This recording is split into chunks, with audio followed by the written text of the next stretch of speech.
Jimmy Savile said that on camera in the year 2000, "It's easier for me as a single man to say I don't like children because that puts a lot of water between me and a problem."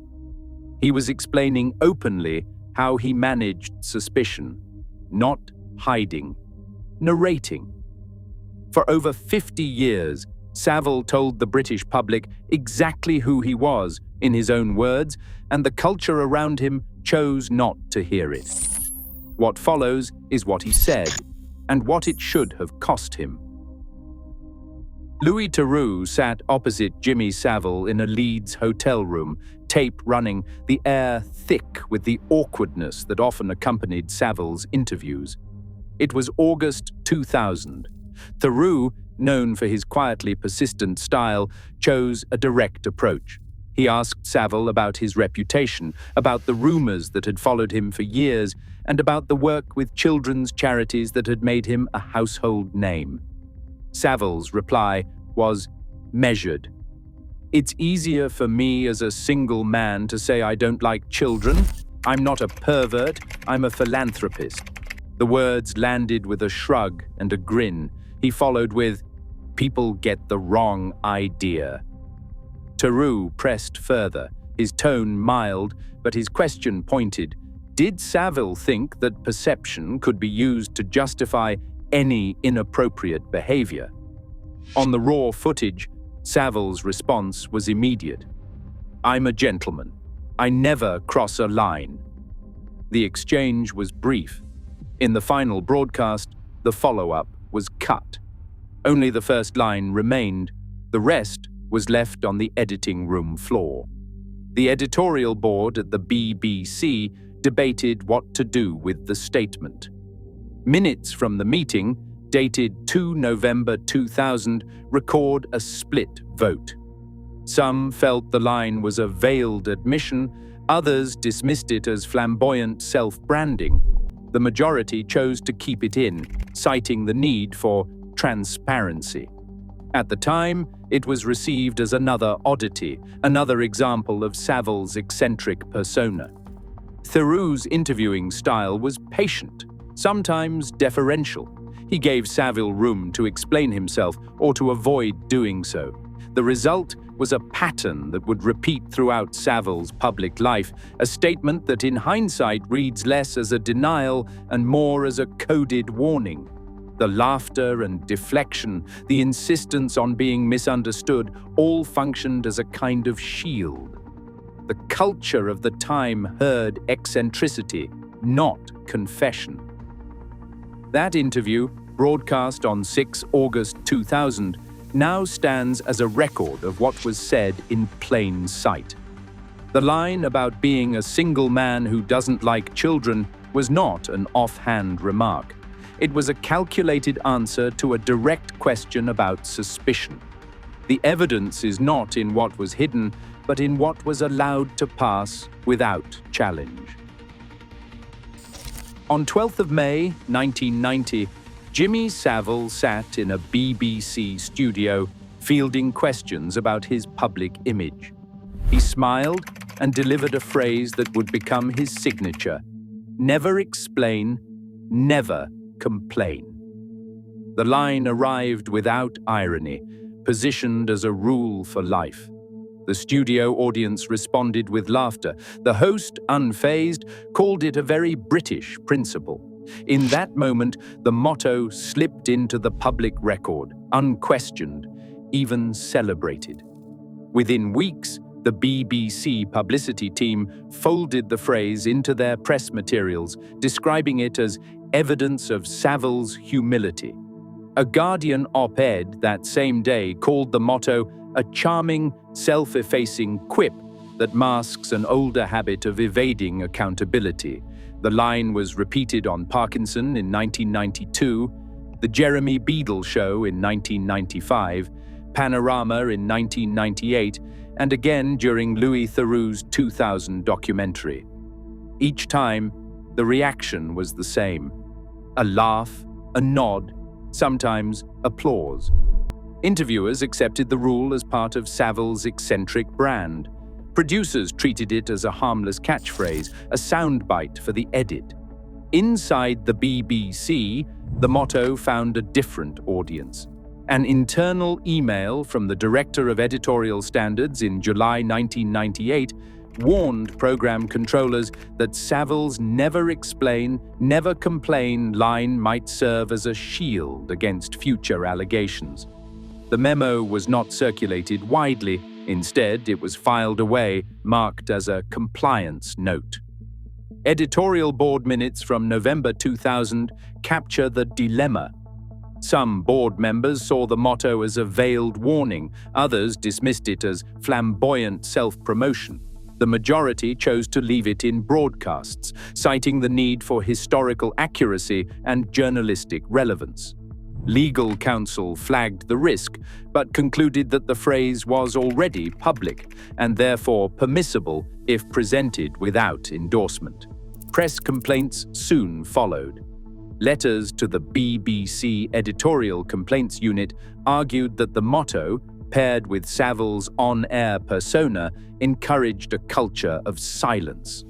The official response was measured. The material did not breach guidelines because it was factual and contextualized. Across a decade of broadcasts and internal debates, "Never explain, never complain" moved from personal motto to institutional mantra. It was not simply a quirk of character, but a philosophy that shaped editorial decisions. The result was a pattern. Statements that might have invited scrutiny were instead normalized, their possible meanings left unexplored. The culture that heard eccentricity, not confession, had a rulebook, and Savile had written it himself. October 1975. On The Late Show, Jimmy Savile leaned into the host's question about his hospital visits. "I've always found the young ladies in the hospital wards rather lively. They're full of energy, you know." Peter Lawrence, the host, chuckled. "That's Jimmy for you." The audience laughed along. The full remark went out unedited. The next day, the Times television diary noted, "Savile's comment about young ladies raised a few eyebrows, but was taken in the spirit of his flamboyant banter." One viewer wrote to the BBC, "Why was such a creepy comment allowed?" The letter was filed as no action, acceptable for the era, May 1983. On Wogan, Savile faced Terry Wogan across the studio. "I'm a firm believer that a good laugh with a young lady can brighten anyone's day, especially after a long night shift." Wogan laughed, called him a true charmer, and moved the conversation on. The Guardian's review the next morning said, "Savile's flirtatious remarks to Wogan risked normalizing inappropriate conduct, though the audience seemed unperturbed." A complaint reached the program Complaints Committee. The verdict said, "No breach of standards, context was light-hearted." September 1996. On The Big Breakfast, Savile, now a fixture of British celebrity, told Gabby Roslin, "I love the energy of young girls when they're dancing to the pop hits. It's infectious." Roslin laughed, replying, "Jimmy, you're making us all feel very nostalgic." That segment was edited out of later repeats after the Savile scandal broke.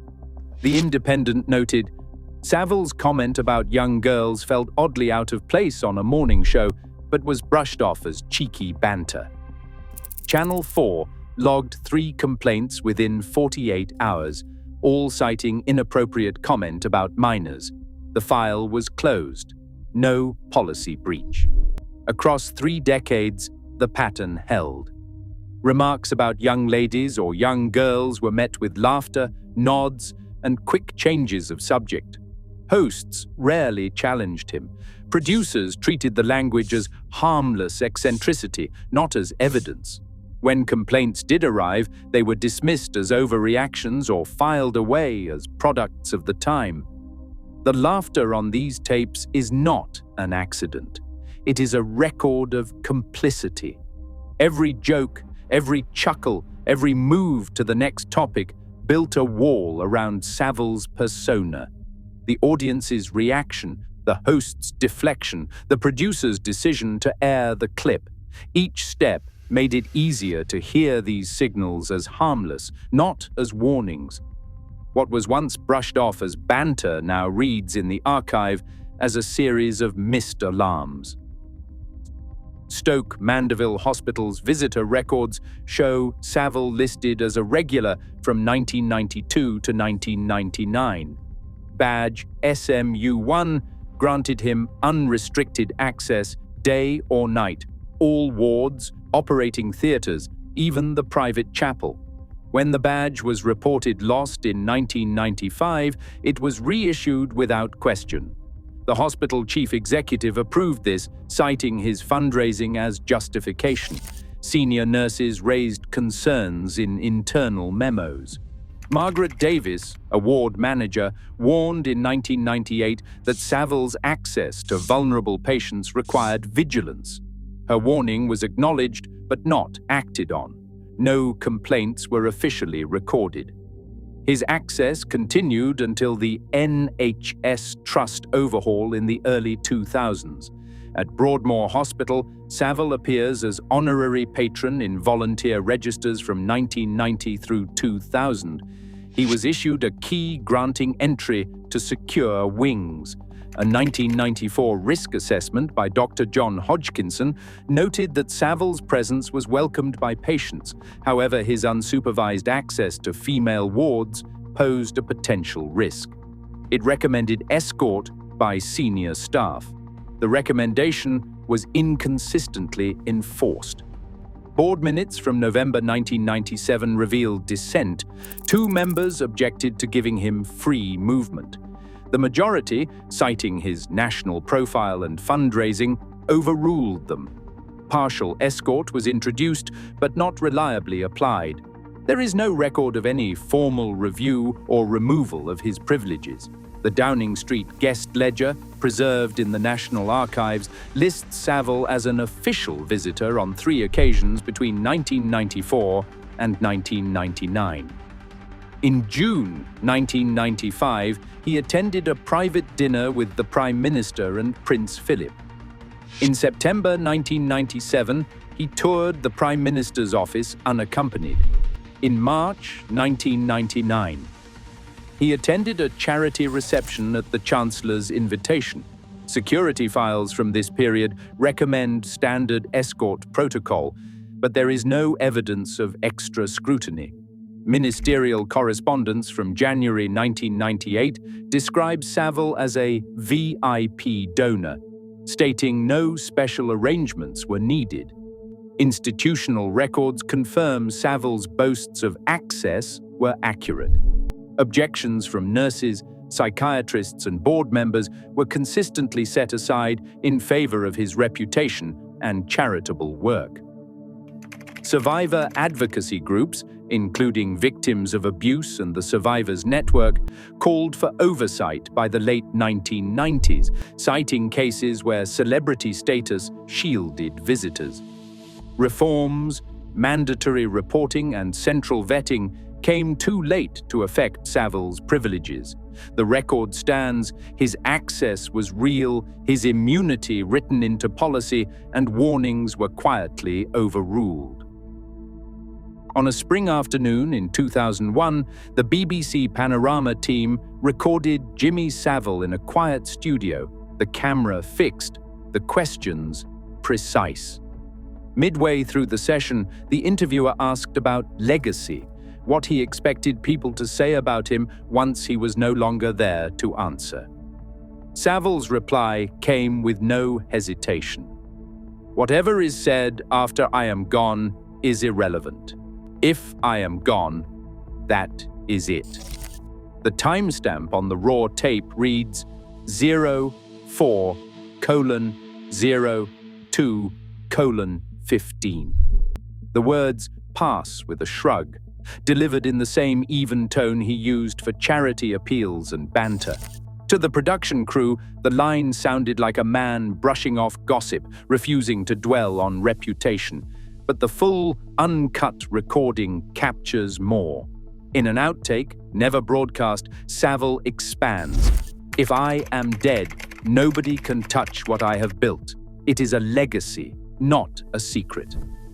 The director's briefing, filed just days before, notes the intent to probe his philosophy of self-preservation. On the day, Savile's answer closes the subject down, shutting the door on further scrutiny. The broadcast version softens the moment, trimming away the extra lines.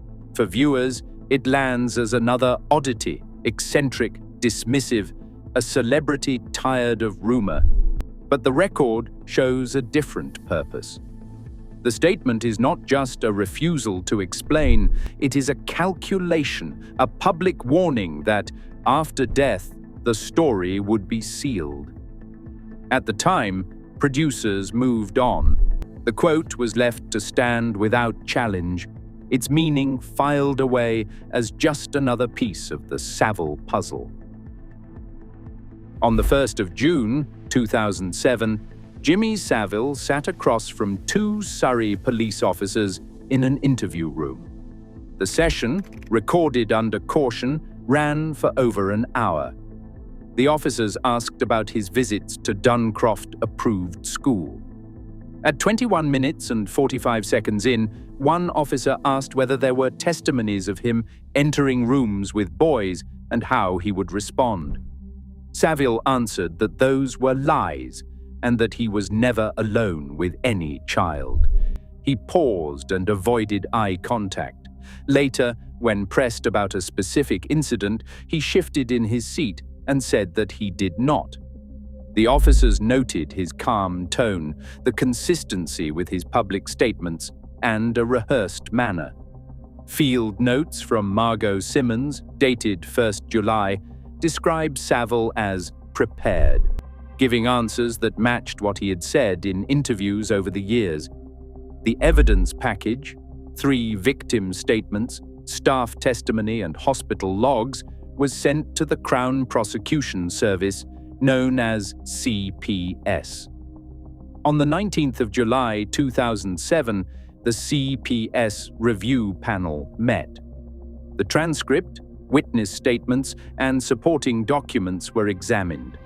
The panel, led by a senior prosecutor, concluded that the evidence did not meet the threshold for prosecution. The decision was unanimous, with no further action. The rationale cited a lack of corroboration and the risk of prejudicing ongoing investigations. The file was closed. 7 years later, on the 13th of October 2014, the CPS issued a public apology. The statement admitted that the 2007 decision was a procedural failure. It acknowledged that the recorded interview and survivor testimonies had not been given proper weight. The apology named the missed opportunity and committed the CPS to a full, independent review. For survivors, the admission came too late. Advocacy groups called the apology a necessary step, but one that could not undo years of silence. The record now stands, the evidence was there, the process failed, and the warning signs were documented in real time, then dismissed. Louis Theroux's 2016 return to the Savile story began with a private admission. In a journal entry dated the 12th of June 2016, he wrote that, looking back, he realized he was naive. The line about single man felt odd then, and now he saw it as a confession. The reflection was not confined to private notes. In the opening moments of his follow-up documentary, Theroux addressed the camera with a blunt assessment. "We were complicit by omission. The line we left on air was a warning we ignored. The phrase was not chosen lightly." Theroux's production notes from March 2016 record a checklist: ethical clearance, survivor impact, transparency about what had been edited out. The intention was to confront the decisions made 16 years earlier, when editorial choices shaped what viewers saw and what they were allowed to question. Internal BBC emails from February 2016 show an institutional reckoning underway. The head of documentaries insisted on full transparency and the release of unused footage. The BBC Trust's July 2016 report called for a post-mortem on the editorial decisions that had allowed red flags to pass unchallenged. Theroux's on-screen admission did not offer closure. Instead, it modeled a form of accountability that had been missing from the original broadcast. By naming the omission and accepting a share of responsibility, he reframed the role of the journalist not as a neutral observer, but as an active participant in what was allowed to stand. The words "we were complicit by omission" now sit in the archive as a record of human error, not just institutional failure. The warning was there. The silence, too, is part of the evidence. Institutions heard him say, "Never explain, never complain," and they chose silence. In 2007, Surrey police asked direct questions, and Savile deflected, untroubled. The Crown Prosecution Service later apologized for inaction. Louis Theroux later admitted he should have pressed harder. Today, archived footage remains unchanged, but it is not untouched. What we dismiss as eccentricity now demands forensic attention. The danger was never just what he said, but what everyone else refused to hear. Join the discussion below.